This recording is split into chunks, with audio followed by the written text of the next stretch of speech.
কেন H2 কে আমরা কিভাবে করে লিখছি HOH এইভাবে লিখতে হবে। হ্যাঁ ওকে এখন H প্লাস আর OH মাইনাস। স্যার এখন স্যার কি করতে হবে স্যার এটাকে আসতেছি কিন্তু যখনই এই মর্টেন হলে তো কোনো প্রবলেম নাই, মর্টেন হলে কোনো প্রবলেম নাই, কারণ এখানে জাস্ট একটা অ্যানায়ন, একটা ক্যাটায়ন, একটা অ্যানায়ন। অ্যাকোয়াস হলেই প্রবলেম হয়ে যায়। একজ হলে ওয়াটারটা নিতে হয়। অ্যাকোয়াস হলে সেখানে দুইটা ক্যাটায়ন হয় আর দুইটা অ্যানায়ন হয়, তখন ঝামেলা হয়ে যায়।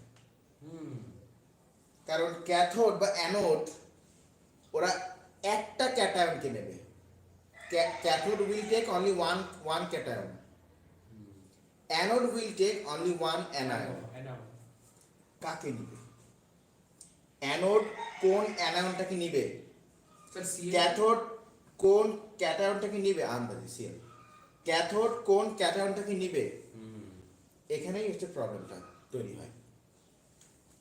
যাই হোক, বাট মর্টেনের ক্ষেত্রে, in case of morten we don't have to select because there is only one cation and one anion only one anion, so there is no need for selection. এই ক্ষেত্রে স্যার এটা খালি H2O টা বেশি না sir? এখানে এই H2O টা যেহেতু অ্যাকোয়াস মানে ওয়াটারের মধ্যে ডিসলভ করা হয়েছে, তাহলে ওয়াটার থেকেও আয়নস আমরা পাবো, যা থাকবে ওখান থেকে আয়নস পাবো। ইয়েস তখন আমাদের এখানে সিলেকশন করতে হয়। স্যার এগুলো তো নিউট্রাল আগের তাই না স্যার? যেহেতু কোনো কই neutral plus 1 okay sir sir কি করতে হয় স্যার? সিলেকশন করতে হয়। Selection. Selection. Careful, you listen to my words. Okay subject level English আচ্ছা ইংরেজি করে দিন স্যার। হ্যাঁ লেখো, আগে থেকে লেখো। আমি কিন্তু বলছি ভ্যালেন্সি গুলো কিন্তু জানতে হবে, নাহলে কিন্তু এই আয়ন্স গুলো তুমি কিন্তু লিখতে পারবে না। স্যার ব্যালেন্স আমি কোথায় পাবো স্যার? টেবিল আছে স্যার? ওই বুকের ভিতরে কিছু ব্যালেন্স আছে, অল্প কিছু স্যার। ওই অল্প কিছু থেকে মুখস্থ করবা, আমি দাগাই দিব।